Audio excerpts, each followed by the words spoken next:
Hello दोस्तों, concept खजाना class में आपका फिर से स्वागत है। और आज जो हम लोग पढ़ने जा रहे हैं उसका नाम है चतुर्भुज के प्रकार। चतुर्भुज के प्रकार, ठीक है। तो चतुर्भुज के प्रकार में पढ़ना है। पहला जो आपको पढ़ना है उसका नाम है वर्ग। वर्ग में क्या है कि वैसा चतुर्भुज, एक बात पहला समझ ले, चतुर्भुज में चार भुजाएं होती हैं। चारों भुजाओं का योग हमेशा चार भुजाएं होती है। चारों भुजाओं का योग हमेशा 360 डिग्री होता है। ये बस हमेशा याद रखिएगा, ठीक है। अब इसी भुजा और डिग्री, ये जो एंगल है, उसी के हिसाब से घूम फिर कर पढ़ना है आपको।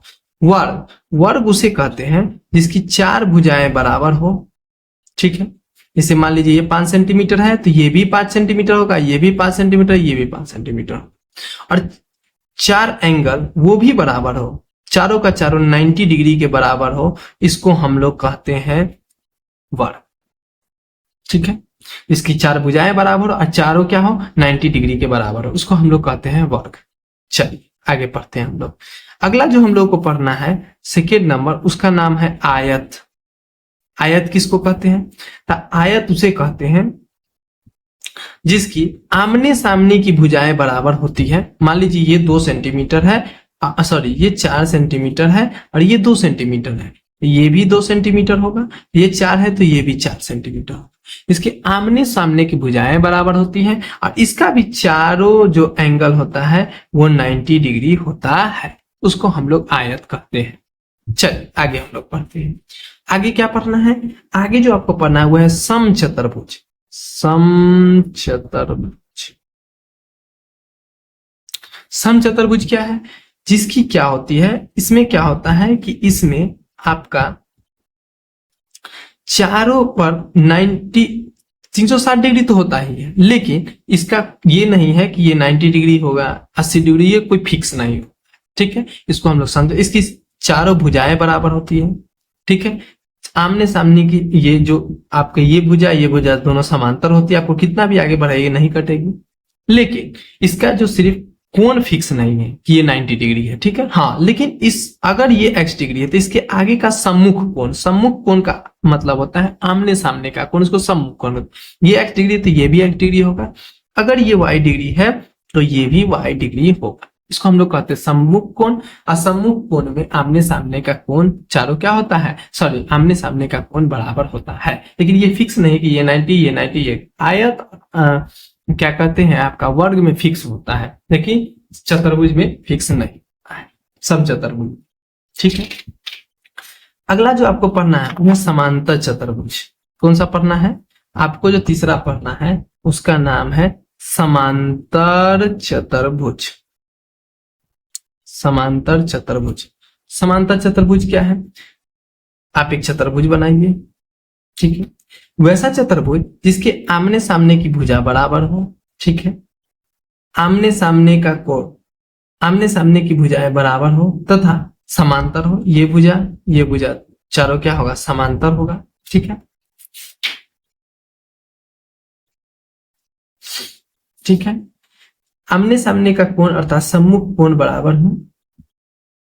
एक मिनट, इसमें क्या है कि सिर्फ आमने सामने की भुजा बराबर होगी। जैसे ये भुजा अगर 2 सेंटीमीटर है तो ये भी 2, अगर ये 4 सेंटीमीटर ये भी 4, लेकिन इसमें भी एंगल फिक्स नहीं है, ठीक है। सोचिए आयत, आयत में चारों भुजाएं चारों एंगल फिक्स होता है, उसको हम लोग आयत सॉरी वर्ग कहते हैं। लेकिन उसी से मिलता जुलता क्या है, जैसे मिलता जुलता है समचतुर्भुज। समचतुर्भुज में क्या है, सब समचतुर्भुज में चारों भुजाएं बराबर होती है लेकिन एंगल फिक्स नहीं होता, उसमें का सम्मुख कोण बराबर होता है। उसके बाद हम लोग पढ़े आयत। आयत में सिर्फ आमने सामने की भुजाएं बराबर होती है, उसका भी सारा एंगल फिक्स होता है, ठीक है, 90 डिग्री। उसी के ऊपर है समांतर चतुर्भुज, जिसमें आमने सामने की भुजा बराबर होती है लेकिन इसका भी एंगल फिक्स नहीं होता, इसका भी सम्मुख कोण बराबर होता है। अगर ये x डिग्री है तो ये भी x डिग्री, और ये y डिग्री है तो ये भी y डिग्री हो, ठीक है। तो इसको हम लोग कहेंगे समांतर चतुर्भुज, ठीक है। अब अगला जो है उसका नाम है समलंब चतुर्भुज। समलंब चतुर्भुज में क्या है, इसमें आमने सामने की मात्र एक ही भुजा, आमने सामने की एक जोड़ा क्या होगी, भुजाओं का जोड़ जो होगा वो समांतर होगा। जैसे ये समांतर होगा इसके, लेकिन इसको आप आगे बढ़ाइएगा और इसको जब आप आगे बढ़ाइएगा तो ये दोनों कहीं ना कहीं आके कट जाएंगे।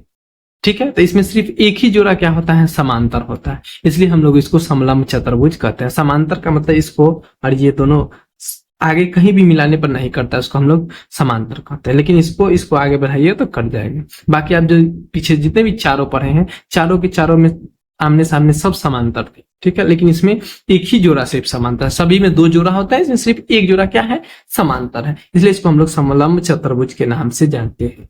ये चतुर्भुज का आपका ये पाठ खत्म हुआ। ठीक है,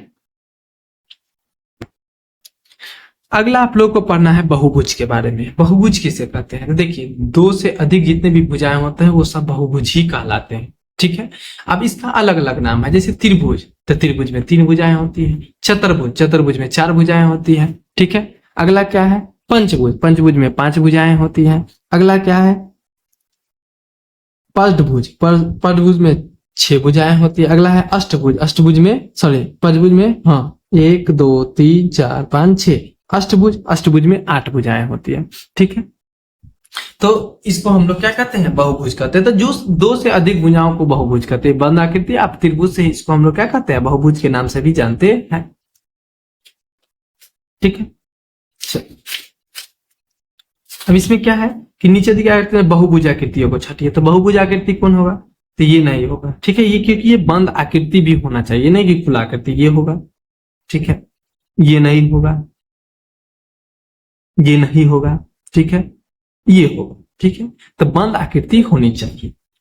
नीचे दिए बहुभुज का नामकरण कीजिए। ठीक है, इसका आप कर सकते हैं 1 2 3 4, तो इसको आप क्या कहेंगे, चतुर्भुज। इसमें 1 2 3 त्रिभुज, 1 2 3 4 5 क्या कहलाएगा, पंचभुज।